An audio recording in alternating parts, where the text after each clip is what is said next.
तैयार हो जाइए एक और एक्शन पैक दिन के लिए। और आज एक्शन दुनिया भर के बाजारों से आता दिख रहा है। डाउ फ्यूचर्स में भारी उतार चढ़ाव, तरह तरह के ट्वीट्स, इंटरव्यूज और स्टेटमेंट्स, इन सब के बीच में वोलेटिलिटी लगातार पिछले 1 घंटे में देखने को मिली है। अब शुरुआत हम मजबूती के साथ करेंगे और मजबूत शुरुआत के बाद क्या कुछ और आगे बढ़ेंगे या फिर आएगी मुनाफा वसूली, लेंगे जवाब। शेयर बाजार लाइव में आप सबका स्वागत है। नमस्कार, मैं हूं अनिल सिंह भी। और नमस्कार, मैं हूं दीपांशु भंडारी। अनिल जी, कोरोना की परेशानी, इकोनॉमी की परेशानी काफ़ी नहीं है जो ऐसी भी वॉलेटिलिटी आ रही है, और एक ऑफ हैंड कमेंट या ऑफ हैंड इंटरव्यू की वजह से देखिए सर 1.5 घंटे में बाजार कहां से कहां हो गया। इस पर चर्चा करेंगे, आपका टेक भी लेंगे, और सुबह जो आपने टेक दिया था बिल्कुल वैसा ही हुआ है तो उस पर भी बात करेंगे सर। और भी बाकी चीज़ें आज डिस्कस करने के लिए, तो पहले बता दीजिए आज के ट्रिगर्स कौन से हैं। डील और नो डील, इस बीच में पहले 1 घंटे पहले और या फिर शायद थोड़ी देर पहले जब ये लिखा गया था ट्रिगर्स में, तब था नो डील, और अब है जी हाँ डील है। ट्रम्प साहब ने तुरंत ज़्यादा वक्त गंवाए, उन्होंने तुरंत ट्वीट कर दिया कि डील ऑन है। तो ये डील और नो डील के बीच में अमेरिका के फ्यूचर्स ऊपर नीचे होते हुए दिख रहे हैं। यहीं से रिकवरी अमेरिका के फ्यूचर्स में आई और SGX में भी।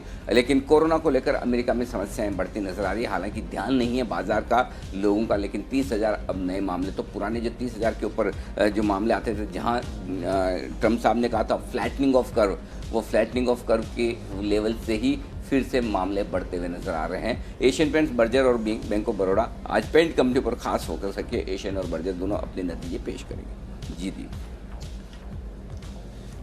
बिल्कुल अनिल जी, पर एक्शन की बात करते हैं जो इस समय हो रहा है। 1.5 घंटे पहले व्हाइट हाउस के एक सीनियर एडवाइजर ने इंटरव्यू दिया, कहा कि ट्रेड डील खत्म है। वहां से हमने देखा सर डाउ फ्यूचर्स एकदम शार्प फॉल आया, फिर रिकवरी भी आई, और आपने 7 बजे कहा भी था कि ऑफिशियली कोई स्टेटमेंट नहीं आया है तो इसको ध्यान नहीं देना चाहिए। और एकदम ऑन क्यू थोड़ी देर पहले ट्रम्प साहब ने भी ट्वीट करके क्लैरिफाई कर दिया कि फेज 1 ट्रेड डील पर कोई असर नहीं होगा। कैसे देखें सर इस ग्लोबल वॉलेटिलिटी को, क्योंकि पिछले महीने भी ट्रम्प साहब ने ट्रेड डील पर कुछ आशंकाएं जताई थी, तब भी मार्केट का एक शार्प रिएक्शन आया था और वहां से रिकवरी हुई। आज भी बिल्कुल वैसे ही होते हुए देखा है इस 1.5 घंटे के टाइम पीरियड में। पहली बात तो दीप, मैं जब भी किसी चीज़ का विश्लेषण करता हूँ, चाहे वो बाजार हो, चाहे कोई इवेंट हो, मेरे लिए विश्लेषण का जो बेसिस है वो SGX निफ्टी कभी नहीं होता और होना भी नहीं चाहिए।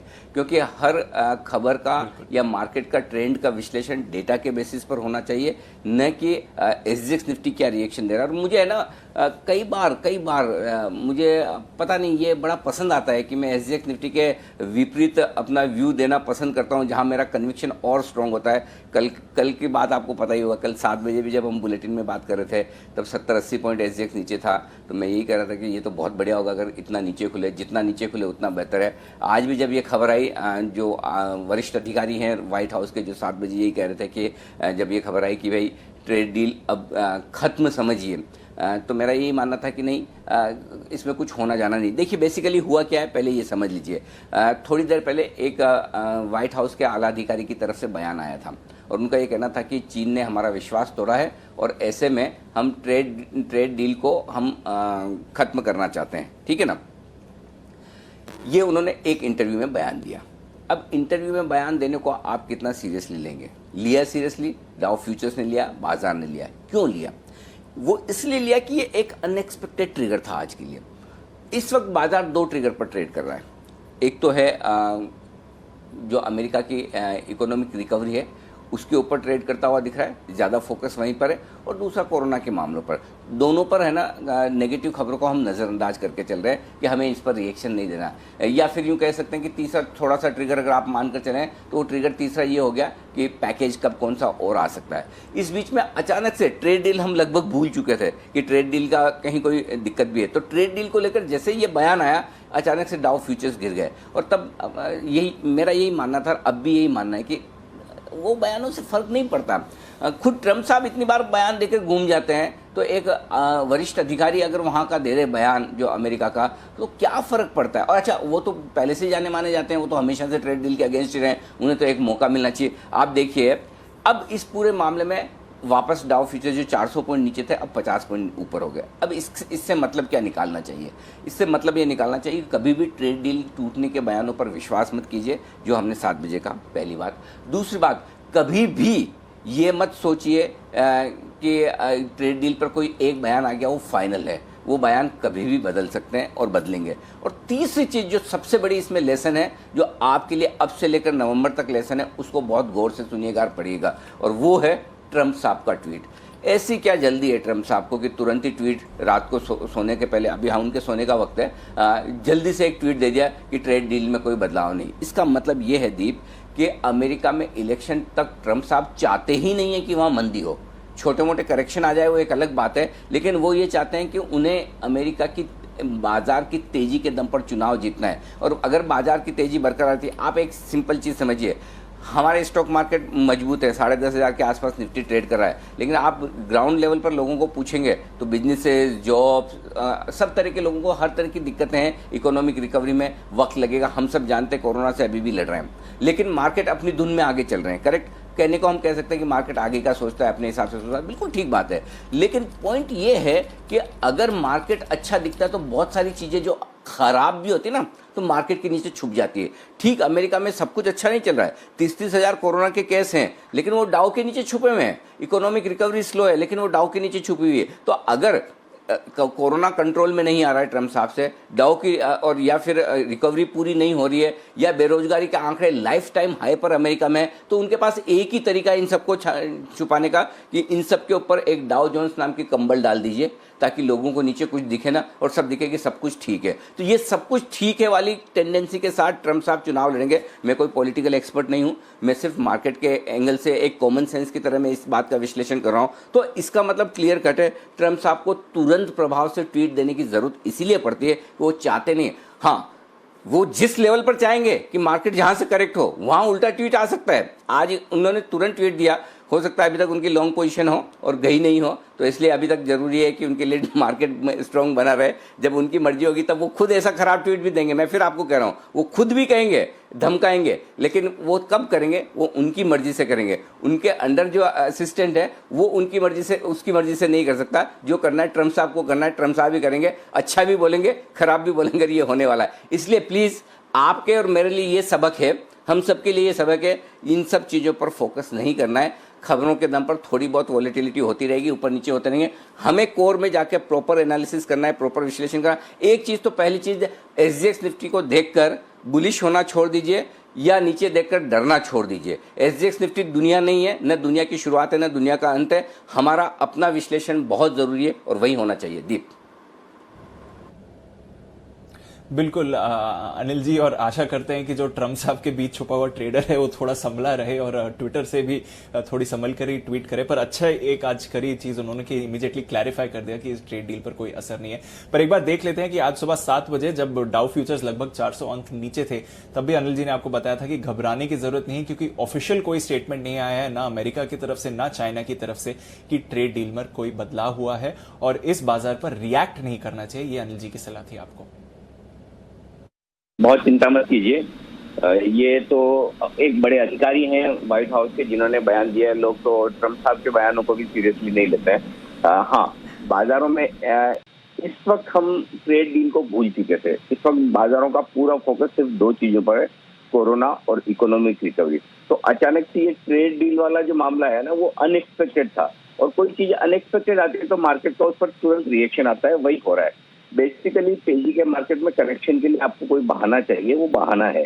अदरवाइज अब उनके बयान की इतनी अहमियत है कि ट्रेड डील ओवर हो गई। जब तक कि ये कोई ऑफिशियल स्टेटमेंट व्हाइट हाउस की तरफ से ना आए, या ट्रंप साहब खुद ना कहें, या चीन वाले ना कहें, तब तक ठीक है। ये सब चीजें हमें पहले से पता है कि चीन और अमेरिका नाराज है, आपस में अमेरिका चीन से नाराज है कोरोना को लेकर। तो ठीक है, थोड़ा रिएक्शन है, लेकिन मुझे नहीं लगता कि बहुत परेशान होने की जरूरत है। बिल्कुल अनिल जी, एकदम सटीक स्ट्रैटेजी दी आपने बाजार को। आपने एकदम सही राय दी कि ऑफिशियली जब तक कुछ नहीं आए रिएक्ट नहीं करना चाहिए। और फिर ऑफिशियली ट्रंप साहब की तरफ से भी ट्वीट आ गया उस समय और हमने देखा बाजार भी संभल गए। पर सर, अभी आज की चर्चा करें उससे पहले एक छोटी सी बात आपने अभी जो कही कि नवंबर तक इलेक्शन है और ट्रंप साहब नहीं चाहेंगे कि मार्केट पर इंपैक्ट हो। हम देख रहे हैं कि फेड की तरफ से एक रिकॉर्ड लिक्विडिटी का स्टिमुलस आया है, $120 अरब पर महीने। तो जिस तरह से हमने जो अमेरिकी बाजारों को संभलते हुए देखा और अब ग्लोबल मार्केट्स भी संभल रही हैं, क्या ये लिक्विडिटी का दौर चलता ही रहेगा? क्या लग रहा है सर कि मार्केट्स फंडामेंटल्स को इग्नोर करती ही रहेंगी और जो लिक्विडिटी है वहीं से सपोर्ट आता रहेगा, या फिर एक फंडामेंटल सपोर्ट भी है इस रैली को जिसकी वजह से बाजार पर भरोसा करना चाहिए? दीप देखिए, अगर है ना इस खराब माहौल में अमेरिका के बाजार, हमारे बाजार चढ़ते नहीं, इतनी तेजी नहीं दिखाते, तो मेरा और आपका तो पैसे से भरोसा ही उठ जाता। अरे पैसा भी कोई चीज़ है भाई, और कोई चीज़ नहीं, बहुत बड़ी चीज़ है। और अगर पैसा है जेब में और लोग शेयर खरीद रहे हैं तो फिर खरीद रहे हैं। तो पैसे की ताकत हम अंडर एस्टिमेट थोड़ी कर सकते हैं। तो जब तक फेड ने डॉलर छापने का सिलसिला चालू रखना है, जब तक एसेट बाइंग कंटिन्यू करनी है, तब तक किस बात की मंदी। हाँ, बीच बीच में कोई खबरें, कोई ऐसे, जैसे आज देखा ना आपने ट्रेड डील वाला हो गया, अचानक से कोरोना को लेकर कुछ चीज़ें हो गई, या कुछ इकोनॉमिक रिकवरी को लेकर जब तक कोई संकेत आपको डेटा में आते दिखें, या फिर फेड की तरफ से आते हुए दिखें, या ट्रम्प साहब के मूड पर डिपेंड करता है कि उनका आज मूड कैसा है। ये सब चीज़ें बाजारों को वोलेटाइल रखेगी। मार्केट कभी एक सीधे तरीके से तो चलते नहीं, वोलेटाइल तो होते ही हैं, वो तो होगा। लेकिन जब तक पैसा आ रहा है, देखिए लिक्विडिटी का अपना एक बहुत बड़ा रोल है बाजार में। मतलब लिक्विडिटी नहीं है तो अच्छे से अच्छा स्टॉक ऐसे भाव में बिक जाता है जो आप सोच नहीं सकते। यही L&T 700-800 रुपये में बिक के आया है। और अगर लिक्विडिटी है तो कोई भी कचरे से कचरा शेयर भी है ना, अनाप शनाप दाम में बिक जाएगा कि लोगों के पास पैसा है, आइडियाज़ नहीं है, कुछ भी खरीदेंगे, किसी भी दाम पर खरीदेंगे। तो पैसे की ताकत को अंडर एस्टिमेट करना बहुत बड़ी बेवकूफ़ी होगी। और मैं इस बात को लेकर बहुत स्ट्रांगली बिलीव करता हूँ, ये प्योरली लिक्विडिटी ड्रिवन रैली है, इसमें कहीं कोई किसी को डाउट नहीं होना चाहिए। कोई इकोनॉमिक रिकवरी की उम्मीद में खरीद नहीं रहा। सबको पता है, चाहे अमेरिका हो चाहे हिंदुस्तान हो, सब जगह इकोनॉमिक रिकवरी में वक्त लगेगा। सबको ये पता है कोरोना बहुत जल्दी काबू में आने वाला नहीं है, ये दोनों चीज़ें सबको पता है। लेकिन बात वही है, जो चीज़ें सबको पता है उस पर रिएक्शन कम होता है। दूसरा, जब आपको पता है कि इस चीज़ का इलाज दो तरीके से हो सकता है, एक कोरोना की दवा से जो आगे पीछे अब कुछ महीनों में मिली जाएगी, हो सकता है सितंबर अक्टूबर तक मिले, हो सकता है दिसंबर तक मिले, तो वो जल्दी है। और दूसरा इलाज जो है वो पैसे का है। तो एक इलाज दवा का है, दूसरा इलाज पैसे से। तो दवा का इलाज समय पर हो गई, सबको पता है जो टाइम लगना है लगेगा। पैसे का इलाज आपका चल ही रहा है। तो पिछले बार 2008 से सब सेंट्रल बैंक ने, सरकारों ने यही सीखा है, कोई भी संकट आए बस पैसा सिस्टम में डालो, लिक्विडिटी दो, बाजार टिके रहेंगे, और वो काम भी कर रहा है। तो हमने 2008 से सब लोगों ने यही सीखा है और उसको लागू कर रहे हैं। तो अभी तक तो ये फॉर्मूला चल रहा है दीप, और जब तक ये फॉर्मूला चल रहा है तब तक आप में या कोई भी मार्केट में जो समझदार आदमी है, जिसको लगता है कि नहीं सब कुछ खराब चल रहा है, बिजनेस नहीं है, जॉब्स नहीं है, कमाई नहीं है, ये सब कोरोना है वो है, फिर भी बाजार क्यों बढ़ रहे हैं, तो उसका जवाब यही है, आपके मेरे समझदार होने से मतलब नहीं है। बाजार जो कह रहा है, जो कर रहा है, वही सबसे बड़ी समझदारी है। और बाजार इस वक्त सिर्फ और सिर्फ लिक्विडिटी पर चल रहा है। जिस दिन आपको लिक्विडिटी बाजार में कम होती दिखे या ये संकेत मिले, इसका पहला संकेत वैसे पिछले हफ्ते आया है, मैं आपको बताऊं, फर्स्ट टाइम काफ़ी लंबे समय बाद फेड की जो बैलेंस शीट है वो श्रिंक हुई है, थोड़ी सी कम हुई है। नहीं तो अब तक फेड की बैलेंस शीट हफ्ते दर हफ्ते बढ़ रही थी। लेकिन मैंने, चूंकि एक ही हफ्ते का डेटा है, इसलिए मैं उस पर अभी बहुत कमेंट नहीं कर रहा। मैं थोड़ा और पढ़ूंगा और देखूंगा कि वाकई में फेड की बैलेंस शीट थोड़ी छोटी होती नजर आ रही है, एसेट बाइंग प्रोग्राम उनका कम होने के संकेत हैं क्या। अगर वो होगा तो फिर अमेरिका के बाजार टॉप बनाएंगे और फिर उसके बाद बढ़ना मुश्किल है। अदरवाइज तो जब तक पैसा है और जब तक ट्रम्प साहब हैं और जब तक इलेक्शन नहीं है, तब तक तो आप एंजॉय कर सकते हैं लाइफ। बीच बीच में झटके लगेंगे, इसमें कोई डाउट नहीं। जहां लगता है ट्रम्प साहब को कि बाजार ने टॉप बना दिया, अच्छा एक ट्वीट आएगा, वहां से बढ़िया करेक्शन मिलेगा, और बॉटम पर जहां पर बढ़िया स्ट्रॉन्ग सपोर्ट है वहां पर फिर से आपको ट्वीट मिलेंगे जहां से आप खरीदारी कर सकते हैं। तो वो तो चलता रहेगा दीप। बिल्कुल अनिल जी, और उसी का मजा उठाएंगे। तो चलिए फिर आज के सेटअप की बात करते हैं सर। 1.5 घंटे का एक्शन तो काफी एक्साइटिंग रहा, पर अब बताएं सर, सारी न्यूज आ गई है, सब न्यूज डाइजेस्ट हो गई। व्हाइट हाउस की तरफ से एक और सीनियर एडवाइजर ने अभी स्टेटमेंट डाला है कि ट्रेड डील पर कोई असर नहीं है। कैसे देख रहे हैं सर आज का सेटअप?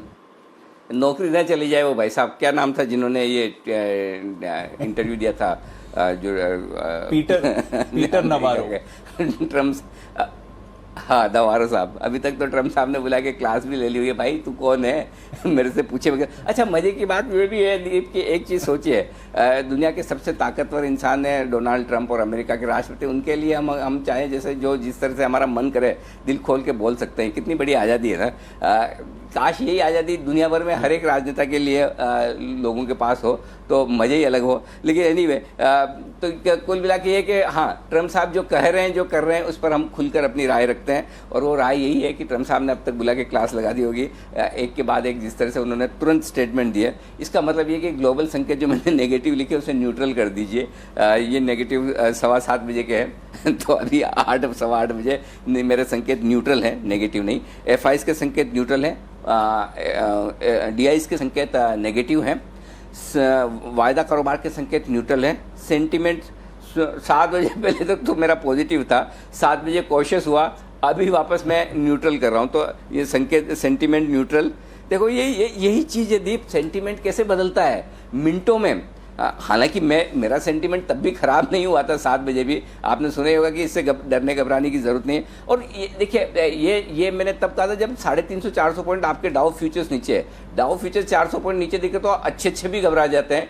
लेकिन वही है, जब आप डेटा के बेसिस पर, ट्रेंड के बेसिस पर अनबायस्ड आप एक एनालिसिस करने की कोशिश करते हो तो आपको कभी डर नहीं लगेगा। डर उनको लगता है जिनकी पोजीशंस होती हैं, डर उनको लगता है जिनको ये लगता है कि 200 पॉइंट नीचे खुलेगा तो क्या होगा। मुझे तो खाली एक डेटा के बेसिस पे एनालिसिस करना है, तो मुझे ये फ़ायदा होता है सबसे बड़ा। ट्रेंड मेरे लिए पॉजिटिव है। अब आइए आज के कुछ लेवल्स। 10,250 निफ्टी कमज़ोर तभी होगा जब 10,250 के नीचे ट्रेड करना शुरू करे। जब तक 10,250 के ऊपर है आप कमज़ोर हैं ही नहीं, दिमाग से निकाल लीजिए। तो ये निर्णायक लेवल है आपका आज के लिए। बड़े दिनों बाद मैंने निर्णायक लेवल दिया। और बैंक निफ्टी पर निर्णायक लेवल है 21,450 का। अब आइए सपोर्ट जोन, 10,125 10,175 सपोर्ट जोन है, और उसके नीचे 10,025 10,075 बड़ा सपोर्ट जोन है। वो मैंने इसलिए दिया था कि जिस तरह से ग्लोबल 400 पॉइंट उस समय नीचे दिख रहे थे, ऊपर की तरफ 10,400 10,450 या यूँ कहें 10,500 तक की जगह है जो आपको ऊपर दिख सकती है। Bank Nifty 21,250 21,450 perfect support zone है आज के लिए। गलती से, वैसे तो होना नहीं चाहिए, अब तो होगा भी नहीं, 19,750 19,950 ये वो सपोर्ट रेंज है ऊपर के नीचे की तरफ, जो बहुत ही स्ट्रॉन्ग सपोर्ट है।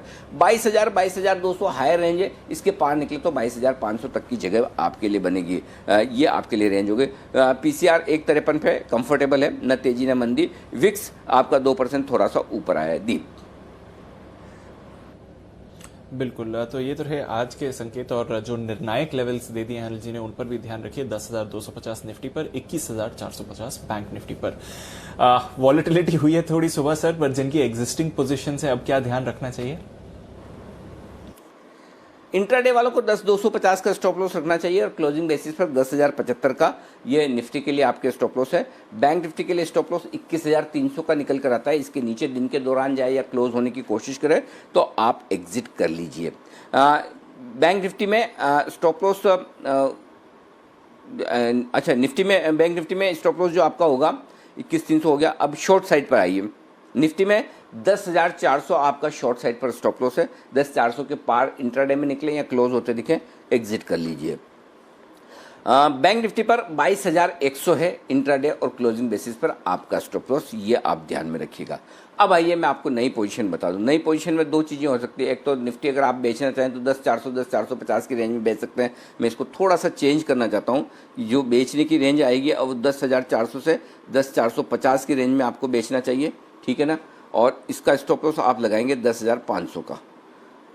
नीचे की तरफ आपको मौका मिलेगा 10,300 और 10,250 10,175 10,125। मेरे ख्याल से इतना काफ़ी है। थोड़े से मैं रेंज और लेवल्स में बदलाव कर रहा हूँ क्योंकि ट्रम्प साहब के ट्वीट आ जाने के बाद। अब एक बार नोट कर लीजिए, जो लोग निफ्टी बेचना चाहते हैं वो 10,400 से 10,450 या इनफैक्ट 10,500 तक भी आप बेच सकते हैं। 10,400 से 10,500 की रेंज में बेचिए। 10,550 आपका स्टॉप लॉस होगा। फिर से नोट कर लीजिए, 10,550 स्टॉप लॉस होगा। नीचे की तरफ आपके टारगेट जो बनेंगे दीप, वो पहला टारगेट बनेगा 10,325, ठीक है। उसके बाद 10,250 में भी नोट कर रहा हूँ और 10,175। ये 3 टारगेट काफ़ी है, मुझे नहीं लगता इससे ज़्यादा की अब ज़रूरत है जिस तरह से। और चौथा लिखना है तो 10,125। तो फिर से रिपीट कर देता हूँ ताकि आपको ध्यान में रहे। निफ्टी बेचना है आपको 10,400 10,500 की रेंज में, 10,550 स्टॉप लॉस है। 10,325 10,250 10,175 10,125, ये 4 टारगेट के लिए। खरीदना जो चाहते हैं जो खरीदना चाहते हैं वो 10,075 10,000 ये मैंने रेंज जो दी थी, अब इस रेंज को थोड़ा ऊपर कर लीजिए, 10,175 10,250 ये रेंज है जिसमें आपको खरीदना है। 10,075 10,075 स्टॉप लॉस है, नोट कर लीजिए।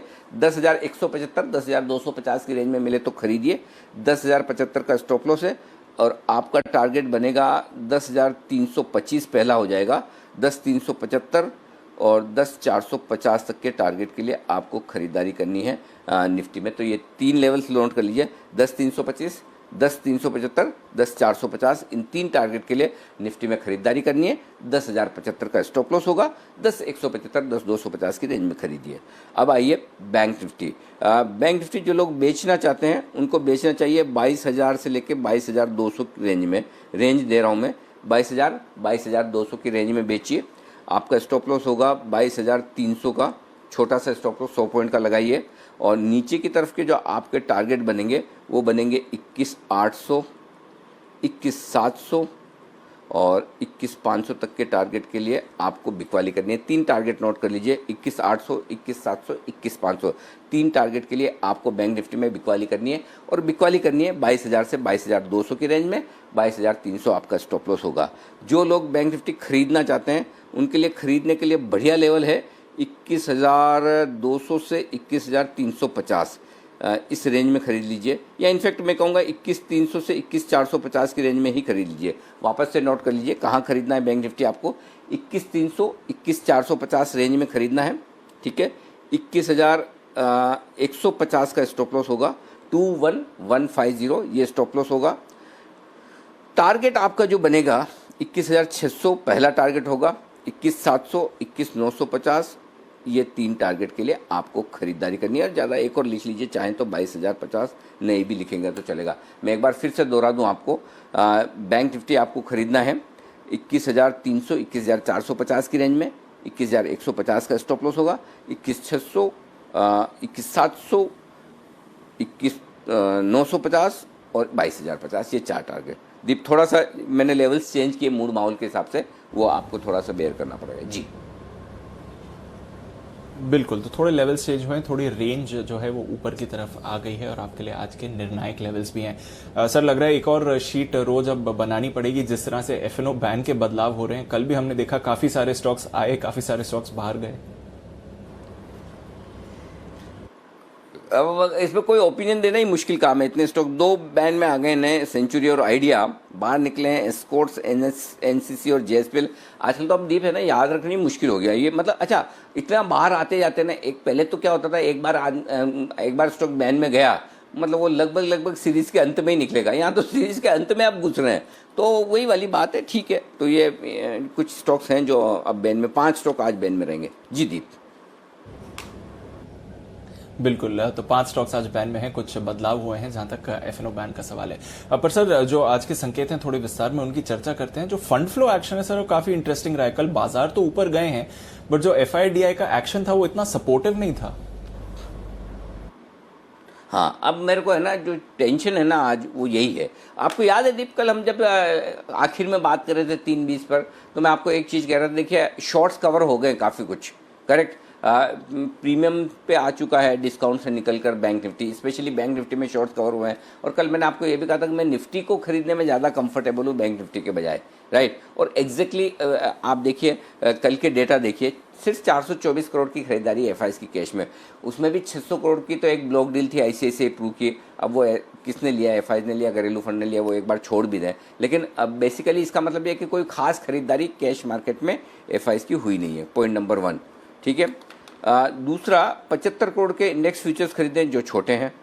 स्टॉक फ्यूचर्स में 770 करोड़ की बिकवाली की है जो बड़ी है किसी भी लिहाज से। तो एफआईज की तरफ से अच्छे आंकड़े हैं नहीं, कल की तेजी इतनी बढ़िया हुई है लेकिन आंकड़े दमदार नहीं है। अच्छा उनके तो नहीं है, समझ में आता है, घरेलू फंड्स के भी नहीं है। उन्होंने 1288 करोड़ की कैश में बिकवाली की है। इसका मतलब क्लियर कट है कि थोड़े ट्रेडर्स ही ज़रूरत से ज़्यादा एक्टिव होते हुए दिख रहे हैं। जब ट्रेडर्स ज़्यादा एक्टिव हों और डेटा सपोर्ट ना करें और ग्लोबल मार्केट थोड़ा सा वॉलेटाइल हो, तो इसका मतलब क्लियर कट है आपको ऊपरी स्तर पर हल्का सावधान रहने की ज़रूरत है। कल सावधानी का संकेत आया है डेटा में जी दीप। बिल्कुल, कल सावधानी का संकेत आया डेटा में, तो नजर रखनी पड़ेगी कि आज किस तरह से डेटा शेप अप होता है सर। बट जो वायदा कारोबार के संकेत हैं वहां से बात करें तो सर आपने निर्णायक लेवल से दे दिए हैं, बट किस तरह के संकेत आ रहे हैं, क्योंकि आज आपने वायदा कारोबार के संकेत न्यूट्रल ही रखे हैं। देखिए दीप,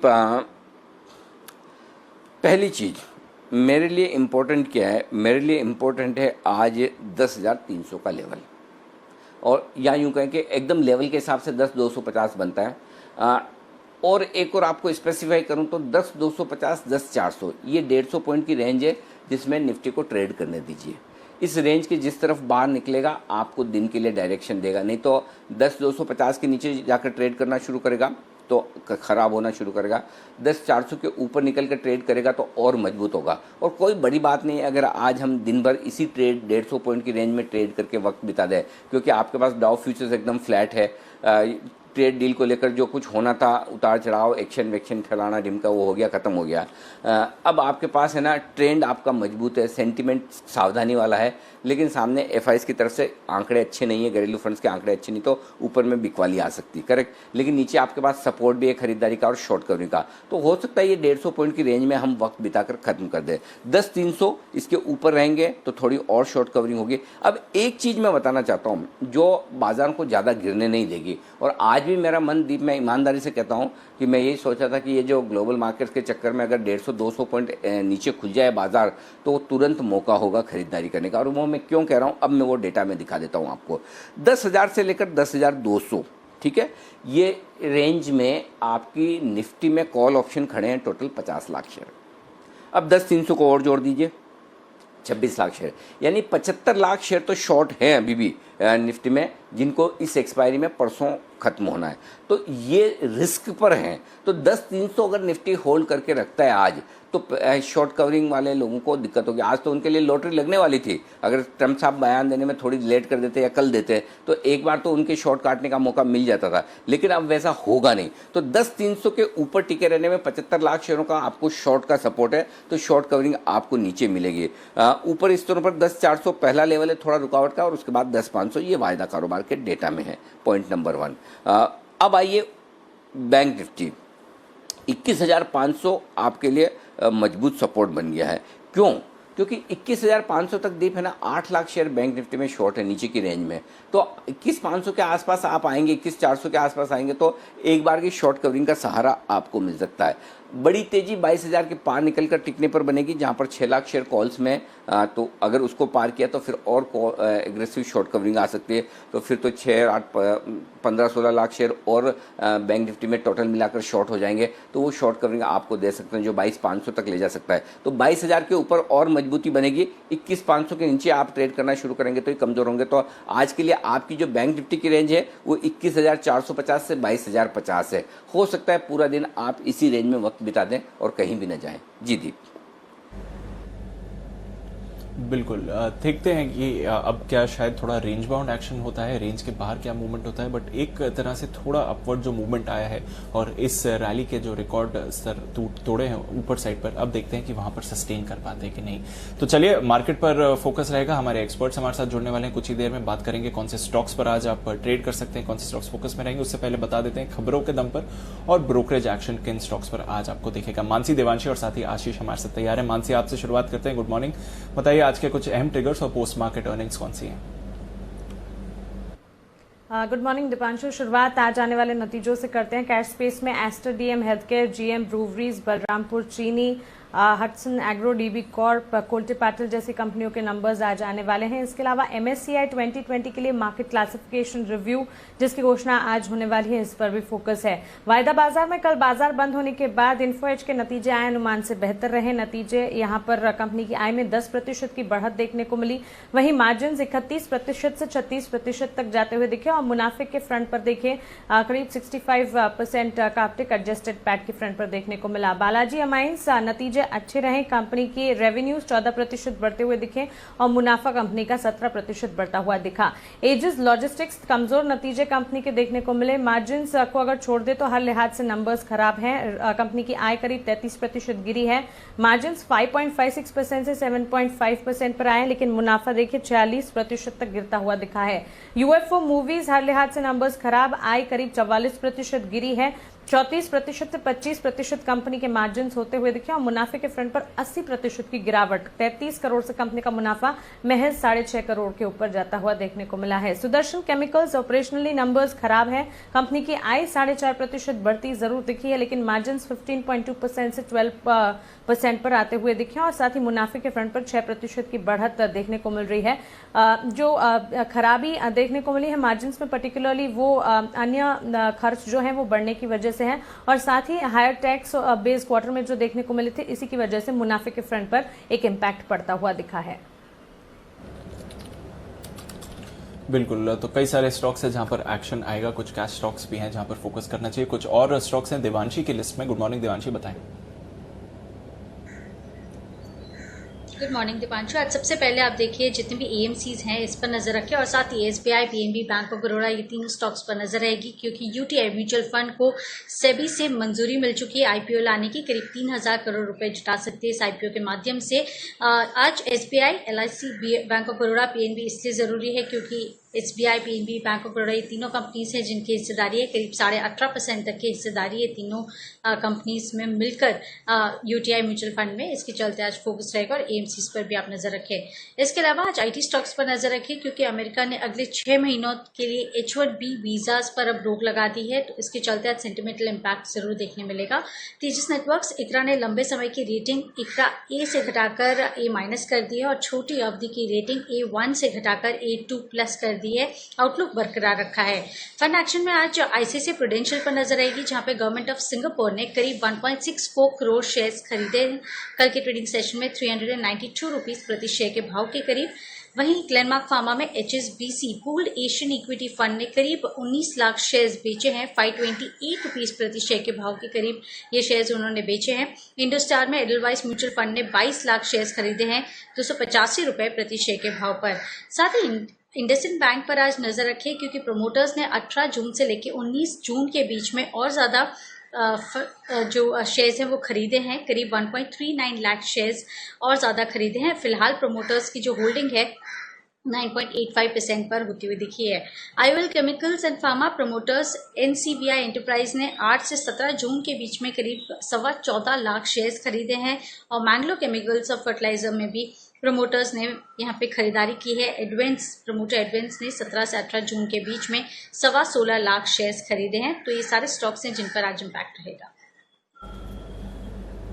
बिल्कुल, तो कई सारे स्टॉक्स जहां पर आज आपको इम्पैक्ट दिखेगा। चलिए देख लेते हैं कि आज ब्रोकरेज एक्शन पर किधर इम्पैक्ट दिखने वाला है FIR में।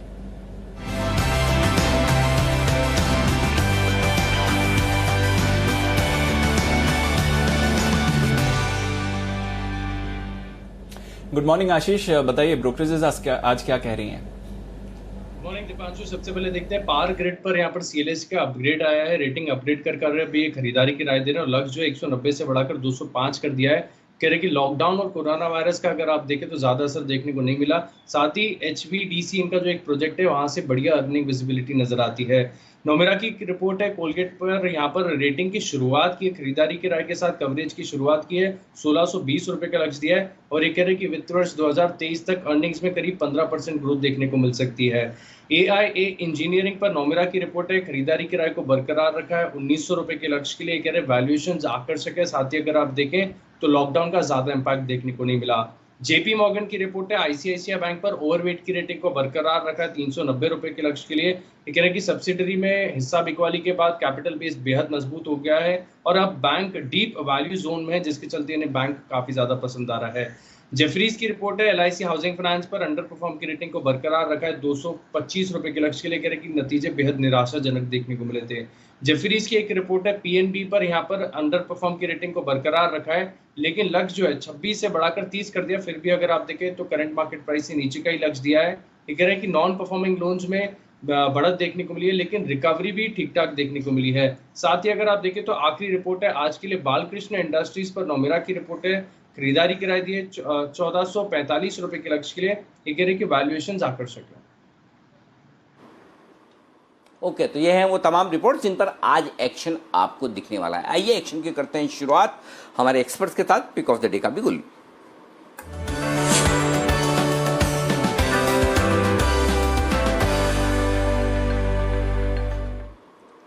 वागले साहब गुड मॉर्निंग, करिए शुरुआत। बाय सेल नोटा। Anil ji good morning. Deepanshu good morning. मेरा बाय कॉल है बजाज ऑटो पर 2856 का बंद है। मुझे 2877 के ऊपर निकलने के बाद इंट्राडे में मेरा बाय ट्रिगर हो जाएगा। मुझे लगता है उसके ऊपर आज जाना चाहिए, और वो होते ही आज एक 2 से 2.5 से 2.25% की मूव आज के दिन में ही मिल सकती है। 2877 के अगर ऊपर आप खरीदते हो, आपका स्टॉप लॉस होगा 2849 और मेरा टारगेट होगा 2955। 2955 के टारगेट के लिए करनी है आपको खरीदारी। 2855 पर बंद हुआ है, लेकिन 2877 ये कैश लेवल है जिसके पार निकलने पे खरीदेंगे वागिल साहब, बराबर ना? जी बिल्कुल अनिल जी। Okay perfect. आइए गुड मॉर्निंग बंसल जी, बताएं sir. Good morning Anil ji. Anil ji मेरा जो पिक ऑफ द डे है वो टेक्नो फंडा अनिल जी पिक है, तो मेरी आपसे अनिल जी रिक्वेस्ट है, मैं थोड़ा फंडामेंटल शेयर करूंगा। तो आपको अनिल जी एक बाउंसर है, आपको नाम गैस करना है अनिल जी। पहली तो बात यह है कि कंपनी डेट फ्री कंपनी है, मार्जिन 35% के ऊपर है, आरओसी ही 15% के ऊपर है, फिक्स कॉस्ट जो अनिल जी है employees license other expenses 220 crore के हैं, और जो इसका एक्चुअल बिजनेस है वो थोड़ा सा इफेक्ट हुआ है कोविड की वजह से, बट जो ऑनलाइन बिजनेस है वो ठीक चल रहा है। 150 करोड़ का रेवेन्यू आ रहा है, डेट फ्री कंपनी है, 400 करोड़ कैश है, और कंपनी का बायबैक चल रहा है, 125 करोड़ का बायबैक चल रहा है। 8 अप्रैल को शुरू हुआ है, अगले 6 महीने चलेगा। और सबसे बड़ा हिंट अनिल जी ये है, कुणाल जी जैसे जो रईस है वो इस प्रोडक्ट का सेवन महाभारत के समय से करते आ रहे हैं। तो आपको अनिल जी मिलते हैं 10 सेकेंड, नाम गैस करना है और देखते हैं आप 6 लगाते हैं, बीट होते हैं, आउट होते हैं। चाय वाली कंपनी है और क्या है?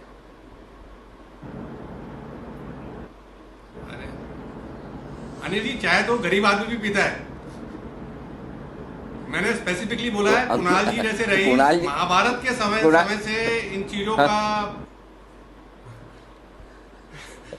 कुणाल जी तो एक ही चीज का सेवन करते हैं। मुझे तो अब तक इन्होंने चाय का ही बताया, बाकी आपको मालूम होगा, इससे ज्यादा तो आपको जानकारी है। बताइए, आप ही बताइए।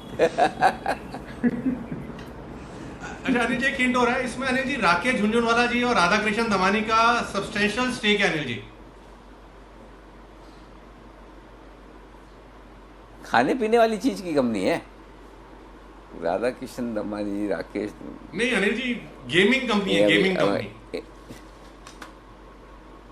गेमिंग कंपनी तो एक ही ले देंगे, डेल्टा। उसके अलावा क्या है गेमिंग कंपनी? बिल्कुल अनिल जी डेल्टा है, और कुणाल जी जैसे रईस महाभारत के समय से अनिल जी इसका अच्छा आपने अच्छा महाभारत वहां से सेवन करते हैं कुणाल जी स्पेशल। अरे बिल्कुल बिल्कुल जी जी जी बंसल जी। तो अनिल जी कुणाल जी, हाँ तो कुणाल जी अनिल जी स्पेशल मकाऊ जाते हैं इन चीजों के लिए। तो मेरा अनिल जी पिक है डेल्टा कॉर्प, 83.5 का स्टॉप लॉस है, 100 रुपीज का पहला टारगेट है, और ये टारगेट कल तक में देखने को मिलेगा। ओके डेल्टा कॉर्प में खरीदारी की राय बंसल जी की। कुणाल जी की तरफ से आइए ले लेते हैं उनकी पिक। कुणाल जी बताएं sir. Good morning Anil ji. Good morning Deepanshu. Anil ji मेरी खरीदारी की राय है, और खरीदना है आईसीआईसीआई सिक्योरिटीज, जिसमें कल बहुत अच्छा ट्रैक्शन बनते हुए देखा था। मुझे लगता है कि आज भी तेजी बनी रहेगी। 455 के स्टॉप लॉस से बाय करें, 490 रुपए का लक्ष्य होगा। 455 का स्टॉप लॉस, 490 रुपए का टारगेट, आईसीआईसीआई सिक्योरिटीज, यहाँ पर खरीदारी करने की राय है आपकी। Kiran ji good morning sir, बताएं आपकी पिक क्या है आज की? अनिल जी मॉर्निंग, दीप मॉर्निंग। और मेरा आज नोटा रहेगा। मेरा मानना है कि मार्केट थोड़ा सा रेंज बाउंड रहेगा, और मेरे पास 4 काउंटर्स है जो कि बहुत ही नजदीक है ब्रेकआउट के। तो जैसे ही वो ब्रेकआउट आते हैं तो मैं हाथ ऊपर कर लूंगा, तो ज्यादा अच्छा रहेगा, क्योंकि अभी जो जिस रेंज में ट्रेड करते नजर आ रहे हैं, थोड़ा सा इंपॉर्टेंट लेवल्स के करीब है। अगर एकदम एक बार जैसे आपने भी कहा, मैंने आपकी भी कमेंट्री सुनी, 10,380 400 लेवल्स निकल जाते हैं तो एक तरफा मूव 100-150 पॉइंट का आएगा, तब ये ब्रेकआउट्स आते नजर आ जाएंगे। वैसे भी हम पावर स्टॉक्स में काफी ध्यान रख रहे हैं, मुझे लगता है कि पावर स्टॉक्स में कुछ हरकत हो रही है तो उधर आपका ध्यान होना चाहिए एज अ सेक्टर। ओके, तो अभी फिलहाल दोनों हाथ खड़े कर दिए हैं, कोई भी पिक नहीं दे रहे, सरेंडर कर दिया किरण जी ने, लेकिन मार्केट खुलने के बाद एक हाथ खड़ा कर देंगे।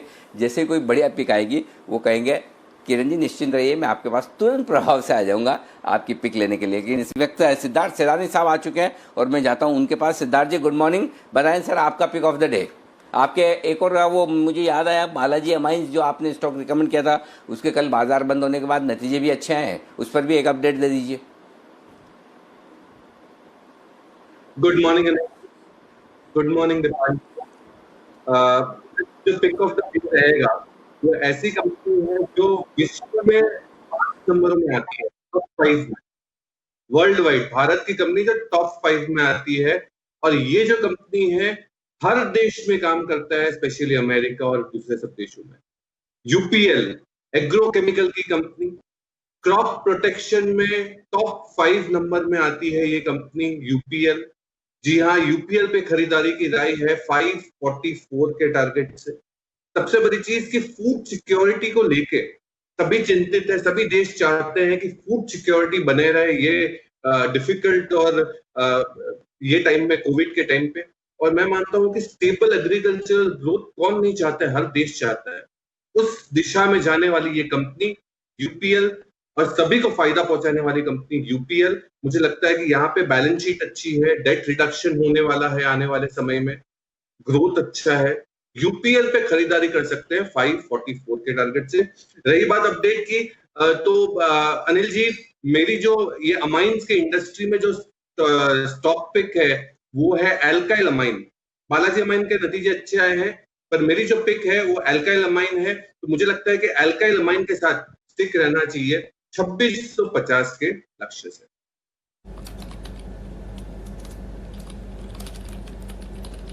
बिल्कुल, तो अल्काइल अमाइंस ये भी पसंद है और यूपीएल ये भी पसंद है, और कुछ और जो फर्टिलाइजर एग्रोकेमिकल स्टॉक्स है वहां पर आप फोकस कर सकते हैं। और सिद्धार्थ जी ने भी कई सारे ऐसे स्टॉक्स मेंशन करे हैं। चलिए फिर एक ऐसी स्टॉक की बात करते हैं केमिकल स्पेस से, जो काफी एक्टिव रहा है वैसे भी ट्रेडर्स रेडार में और कैश मार्केट्स में भी काफी एक्टिव रहता है, सुदर्शन केमिकल्स। इसके नतीजे आए थे और आज नतीजों के दम पर रिएक्शन भी दिखने वाला है।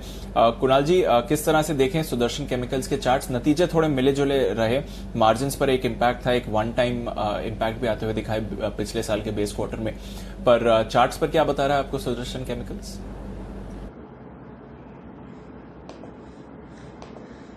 देखिए, एक रेंज बाउंड ट्रेड हम यहां पर देख रहे हैं दीपांशु। मुझे लगता है कि जब तक एक क्लियर ब्रेकआउट स्टॉक पे आता हुआ न दिखे, इन स्तरों पर थोड़ा अवॉइड करना चाहिए, वेट एंड वॉच कर रहे हैं। मुझे लगता है कि रिजल्ट का कोई खास इंपैक्ट नहीं होगा जब तक चार्ट में क्लियर ट्रेजेक्टरी नहीं बनती, नई खरीद की राय नहीं रहेगी। ओके, एक क्लैरिटी आने दीजिए, फिर देखते हैं कि क्या मूव आना चाहिए। बट नजर रखिए जहां तक सुदर्शन केमिकल्स का सवाल है। सिद्धार्थ जी, इन्फो एज, इसके नतीजे कैसे देखे जाएं? अनुमान से तो वैसे कह रहे हैं कि बेहतर ही नतीजे रहे और जो इम्पैक्ट आने वाला है वो तो फिर Q1 में ही आएगा, बट Q4 की परफॉर्मेंस काफी अच्छी रही जहां तक इन्फो एज का सवाल है। अब क्या अप्रोच होना चाहिए स्टॉक के लिए? ऑलरेडी एक अच्छी रैली आई है। बिल्कुल दीपांशु, अच्छे नतीजे, अच्छे नंबर्स, कंपनी का बिजनेस भी इनोवेटिव है। आज ऑनलाइन के जमाने में सब कुछ ही आप ऑर्डर ऑनलाइन पे कर सकते हैं, तो इन्फो एज उसमें से एक है जो सर्विसेज ऑनलाइन में बहुत एक्सपैंडेड है। ये need of the hour company है, तो अच्छे नतीजे हमारी इस पर। हालांकि डिस्क्लेमर के साथ कहना चाहूंगा, कोई कवरेज, कोई राय नहीं है, बट मुझे लगता है कि फ्रेश खरीदारी नहीं करनी चाहिए। जिसके पास है वो बने रह सकते हैं, राइड करें। ओके, ये है आपके लिए info as per view. Kiran ji, आप क्या कहेंगे, मुनाफा बुक करना चाहिए इन लेवल्स पर या और थोड़ी अपमूव आ सकती है, क्योंकि आज नतीजों के दम पर भी रिएक्शन आएगा इन्फो एज पर? देखिए, नौकरी पे व्यू थोड़ा सा पॉजिटिव ही है, चार्ट पैटर्न कोई खराब नहीं दिखने को मिल रहा, पर नेक्स्ट लेवल जो इंपॉर्टेंट रहेगी आज के सत्र में रिजल्ट्स के बाद वो रहेगी करीबन 2880 की। अगर इसके ऊपर रिजल्ट के बाद चलता है तो एक 3050 3100 के लेवल्स देखने को मिल सकते हैं। तो रिजल्ट्स के बाद आपको ये लेवल्स पे ध्यान देना चाहिए। ओके, देखते हैं आज किस तरह का रिजल्ट रिएक्शन आता है और उसके बाद आप ध्यान दे सकते हैं जहां तक इन्फो एज का सवाल है। बट स्टॉक काफी एक्टिव रहा है, तो चलिए देखते हैं आज किस तरह की मूव्स आती हैं। कुछ और स्टॉक्स जहां पर आज आप फोकस रखने वाले हैं, आईसीआईसीआई प्रू। कुणाल जी, मेरे को याद है कि कल भी इस स्टॉक पे बात हो रही थी और शायद एक चार्ट कॉर्नर भी आया था इस पर। फंड एक्शन देखा है, एक जो आप कह सकते हैं कि एक तरह का हेडविंड था या एक ओवरहैंग था, तलवार लटकी हुई थी आईसीआईसीआई बैंक की स्टेक सेल की, वो भी चली गई है। अब चार्ट स्ट्रक्चर क्या बता रहा है आईसीआईसीआई प्रू पर? कुछ और फॉलो ऑन बाइंग आती हुई दिख सकती है? देखिए, बिल्कुल दीपांशु, आपने बिल्कुल सही कहा कि जो ओवरहैंग था स्टॉक पे आईसीआईसीआई बैंक की सेलिंग का, वो अब समाप्त होता हुआ नजर आ रहा है और एक ब्रेकआउट का पूरी संभावना यहां पर दिखाई पड़ रही है। कल भी हम लोगों ने इस पर चार्ट कॉर्नर में खरीदारी की राय दी थी और एक गैप अप ओपनिंग कल देखने को मिली थी। वो गैप अभी भी इंटैक्ट है और जब तक स्टॉक वो गैप फिल नहीं करता तब तक ओवरऑल ट्रेजेक्टरी पॉजिटिव रहेगी और इस स्टॉक में ऊपर बहुत बड़ा रूम है। तो मुझे लगता है कि यहां पर 460 465 के लक्ष्य आपको बहुत कम वक्त में देखने को मिलेंगे। तो जिन्होंने भी खरीद रखा है, मुझे लगता है कि बिल्कुल होल्ड करना चाहिए और 400 रुपए से थोड़ा सा नीचे 399 के स्टॉप लॉस से मेरी राय में बने रहे, 460 रुपए के टारगेट्स होंगे। ओके, तो ये है आपके लिए आईसीआईसीआई प्रू। कल चार्ट कॉर्नर पर भी कॉल आई थी इस पर, आपने एक्शन भी बढ़िया देखा है स्टॉक में और अब यहां से और थोड़ी तेजी बन सकती है। और सिद्धार्थ जी, आपको भी जो इंश्योरेंस स्टॉक्स हैं वो काफी पसंद आए हैं। एचडीएफसी लाइफ पर आपने अच्छी राय दी है, पहले वहां पर हमने प्रमोटर की तरफ से एक्शन देखा है, अब आईसीआईसीआई प्रू में भी देखा है, एसबीआई लाइफ भी फोकस में आ रहा है, वहां पर भी हम एक्शन देख रहे हैं। इन लेवल्स पर क्या लग रहा है, अगर किसी ने कोई फ्रेश एंट्री अगर करना चाहे इंश्योरेंस स्टॉक्स में, तो आप क्या सलाह देंगे? वेट करना चाहिए थोड़े करेक्शन का या ये भी अट्रैक्टिव लेवल्स है? बिल्कुल दीपांशु, मुझे लगता है कि आपको पार्टिसिपेशन, अगर आप फ्रेश इन्वेस्टर हैं इंश्योरेंस स्पेस में, तो पार्टिसिपेशन चालू कर दे, टुकड़ों में खरीदे, कोई दिक्कत नहीं है। अगर भाव नीचे भी आता है तो वहां पे भी आप खरीद सकते हैं। सबसे बड़ी चीज इंश्योरेंस स्पेस में पार्टिसिपेशन होना ही चाहिए।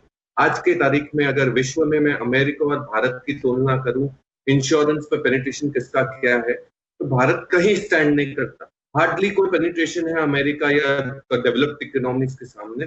इंश्योरेंस में पार्टिसिपेशन जरूर होना चाहिए। आईसीआईसीआई प्रू, जैसे आपने कहा, बहुत बेहतरीन कंपनी पार्टिसिपेट करे, उससे भी बेहतरीन एक नंबर आगे एचडीएफसी लाइफ, जरूर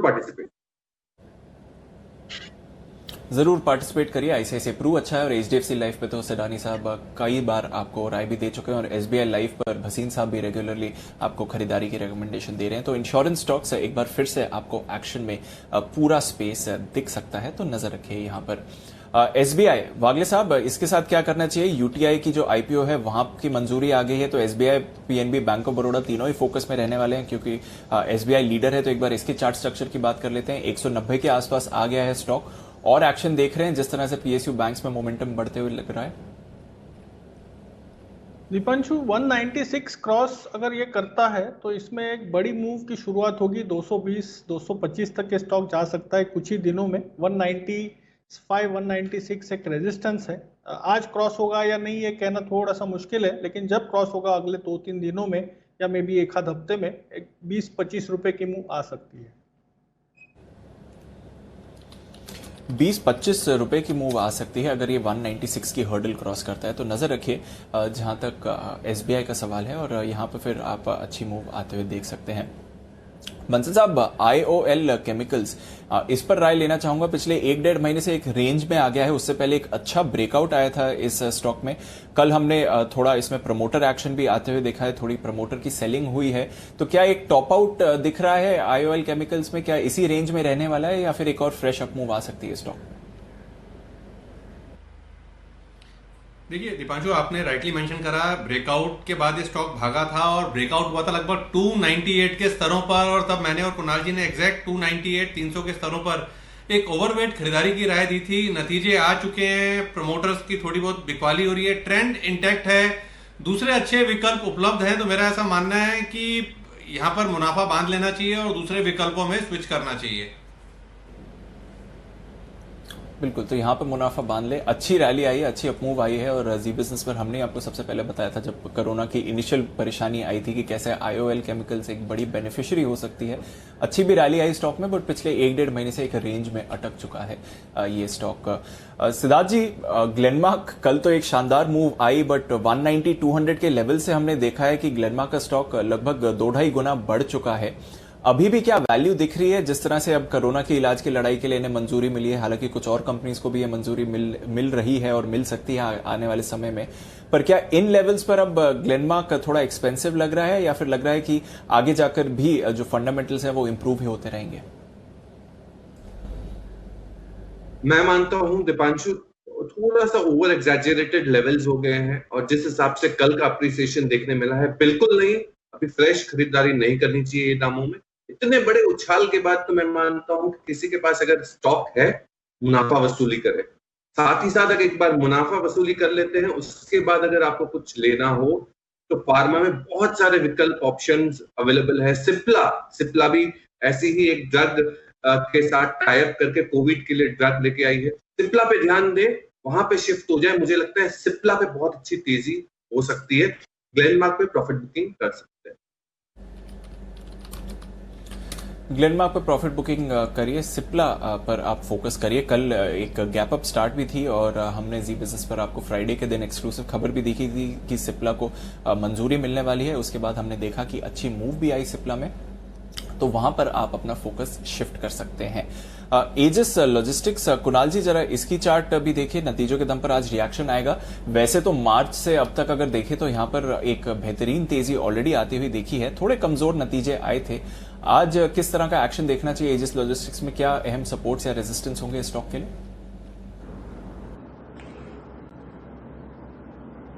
देखिए दीपांशु, कल एक बड़ा अच्छा मूव हमें देखने को मिला था, लगभग 6% की तेजी थी, लेकिन एक रेजिस्टेंस है 200 के आसपास। बिल्कुल उस रेजिस्टेंस के करीब आकर के कल बंदी आई है, तो मुझे लगता है कि आज का ट्रेड बहुत इंटरेस्टिंग होगा। अगर एजिस लॉजिस्टिक्स 200 के लेवल को पार करके उसके ऊपर टिक पाने में कामयाब रहता है, तो फिर मुझे लगता है कि 220-222 तक के लेवल्स भी, यानी कि 10% की तेजी की संभावना बन जाएगी। तो मेरी राय में 200 के ऊपर बिल्कुल खरीद सकते हैं। जिनके पास ऑलरेडी निवेश है उन्हें 193 का एक स्टॉप लॉस रखना चाहिए, 200 के ऊपर अपनी पोजीशन में ऐड करना चाहिए।